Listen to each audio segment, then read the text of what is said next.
Welcome to episode 27, and today we are going to be talking about the figure 8, various ways in which you can use this figure to see all sorts of movements throughout your entire body. Now I got this idea to extend this from going to one of Yumiko's workshops. So basically we're going to start with just drawing a figure 8 with your hand, like so. It's a little simple figure 8. This figure 8 is going to be the motif throughout everything we do in this episode. So it's just slicing through the air, and you can even imagine the figure 8 being written across the air, almost like a butter knife through butter. And once you get the hang of just one arm, we can try to incorporate the other arm.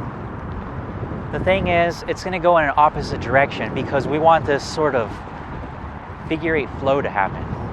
And so it's actually going to look like this. One arm's going to be the bottom and one arm's going to be the top, and they're going to alternate. But they're both going to be doing the figure 8. And so it is going to look like so. As you can see, it's two figure 8s. They come together in the middle. You could just keep practicing this. You could do variations, make it bigger, you can make it smaller, make it very small. Change the dynamic. This is in front of your body. However, you can shift this.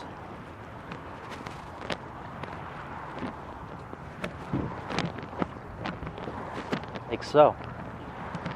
There's still figure 8s, different modifications.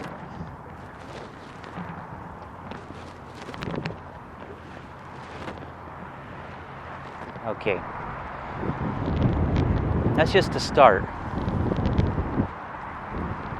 There are so many discoveries you can make, I found out, with this simple figure 8. And the body seems to like it. It naturally falls, it seems, into a flow. So this amazing flow. You get to discover all sorts of things. One thing I like to do is incorporate my feet with the figure 8 as well. If we'd like to do that, it looks quite amazing in my opinion. You incorporate the feet with the double arms. For instance, this leg thing, we're doing figure 8 in the legs. There's a prior episode, the one on swings. I'm just adding the arms to it.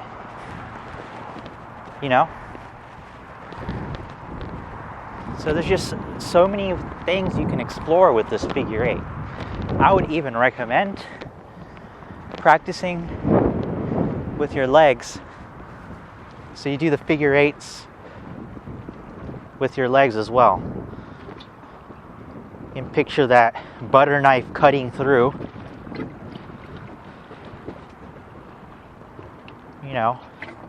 Try to do it in a slower fashion. Change the speed up. And of course, you can add the arms. You can add the arms as you do this. It's a little bit more of a challenge. Even more of a challenge is to do opposition arms with the legs. Because usually I've been doing same arm, same leg, and that's a little bit easier. But if you try the opposition, it's much more difficult. And you sort of have to get your body in a weird flow to try to get that. And so there's that stuff. I also found you could work with the hips. There's this figure 8 with the hips. There's the figure 8s going this way, drawing it with the hips. So you could do either from front to back or from top to bottom, you know, and choose whichever.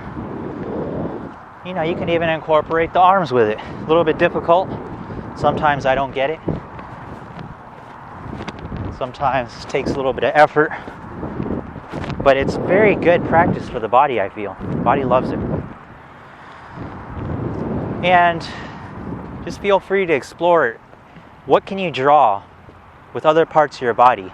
Now you can use your elbow, use your eyes, just your eyes, doing that figure 8. Just your head. It's endless. Very meditative after a while. Actually, I get into really deep meditation with it just after 5 minutes of doing it. This figure 8.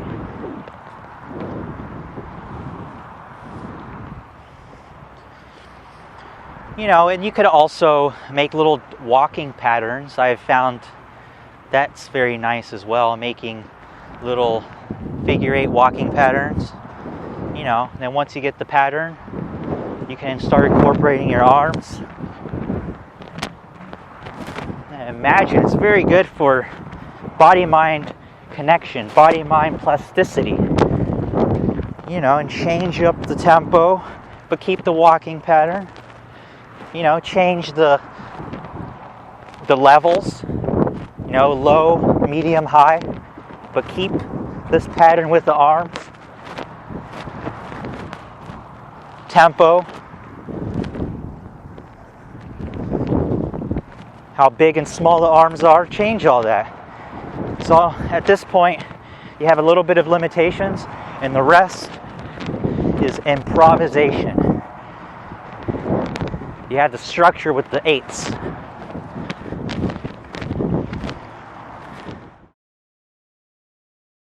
So going with the same figure 8 model, we're going to try these swings. Something I learned in Yumiko's class, which I really loved. So we're going to start with swinging behind you, and then both arms are going to be doing this.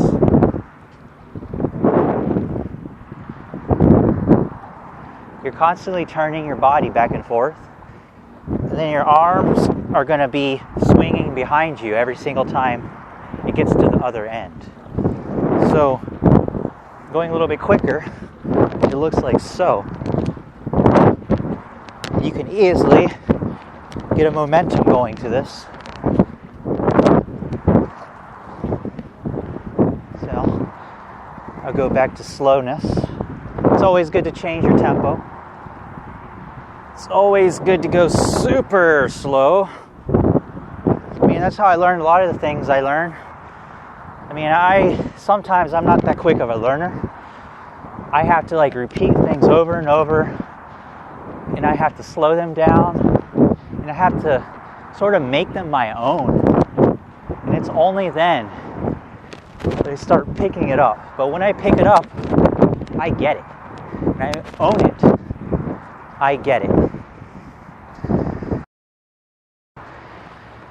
I feel I've given you plenty to work with. I honestly feel you will gain much discovery from these 8s. I have, which is why I've done this episode here. And thank you for watching.